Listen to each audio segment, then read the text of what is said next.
BFM Business, BFM Patrimoine, la polémique. Nicolas Dose, bonjour. Bonjour. Une loi en faveur du pouvoir d'achat à l'Assemblée nationale. Les députés examinent à compter d'aujourd'hui le texte qui doit changer les règles de partage des bénéfices dans les entreprises au profit des salariés. Qui sont les gagnants? Alors très clairement, les salariés des petites PME. La petite PME entre 11 et 49, puisque cette entreprise-là, si elle affiche 3 années consécutives dans le vert, eh bien, elle aura l'obligation, ce qui n'était pas le cas avant, de verser un dispositif de participation parmi ceux qui existent, ou de partage de la valeur.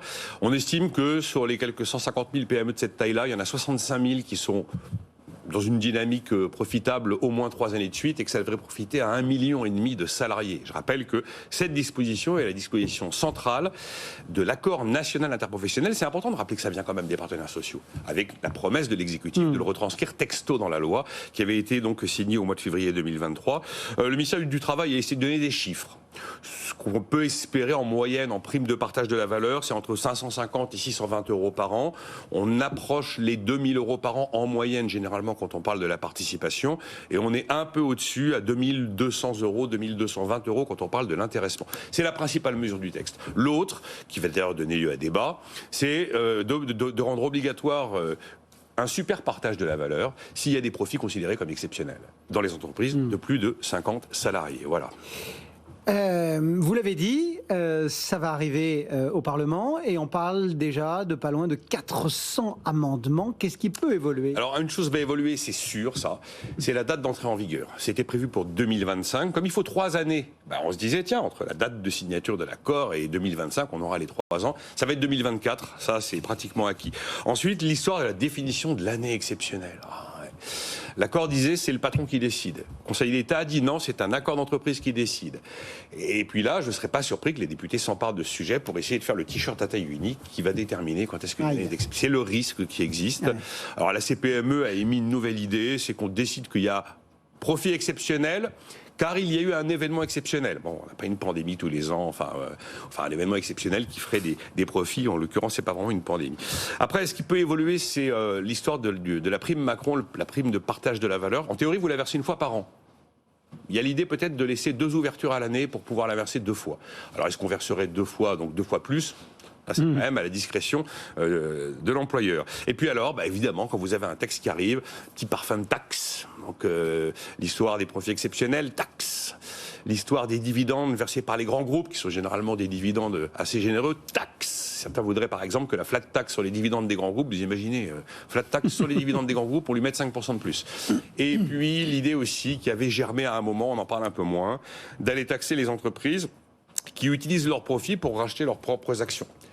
Sous-entendu, c'est quand même pas les fondements du marché financier, c'est pas d'utiliser ce qui normalement va vers l'investissement pour acheter ses propres actions et faire monter le cours. C'est aussi, à mon avis, quelque chose qui va animer les débats. Il y a une autre question qui est montée au moment où les partenaires sociaux se sont mis d'accord, c'est la question des salaires.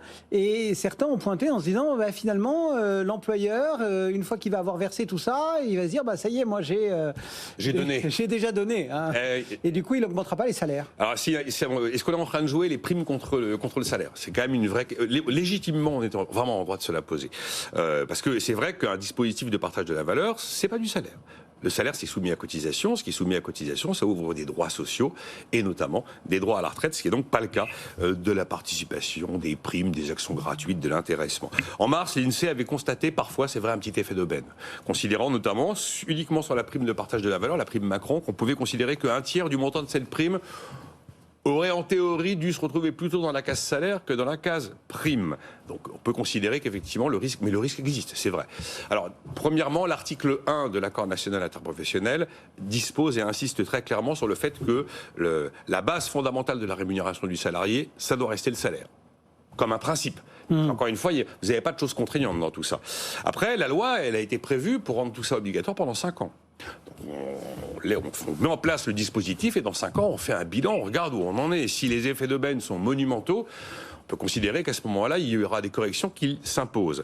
Il y a quand même un garde-fou, le fait de rendre obligatoire la participation ou l'intéressement quand il y a des profits, dans les 11-49 salariés, c'est quand même le fait qu'il y ait une obligation, si tous les ans il y a une obligation de participation, vous ne pouvez pas tous les ans passer au-dessus de la négociation annuelle obligatoire et passer tous les ans au-dessus des hausses de salaire. Il y a un moment, c'est juste pas tenable dans l'entreprise. Mais après, il y a aussi un élément de contexte qui joue plutôt en faveur des salaires et des salariés. C'est qu'on est dans une période de forte tension sur le marché du travail. On n'a jamais connu autant de difficultés de recrutement. C'est quand même quelque chose qui joue en faveur des salaires et des salariés. Après, il ne faut pas se tromper de débat.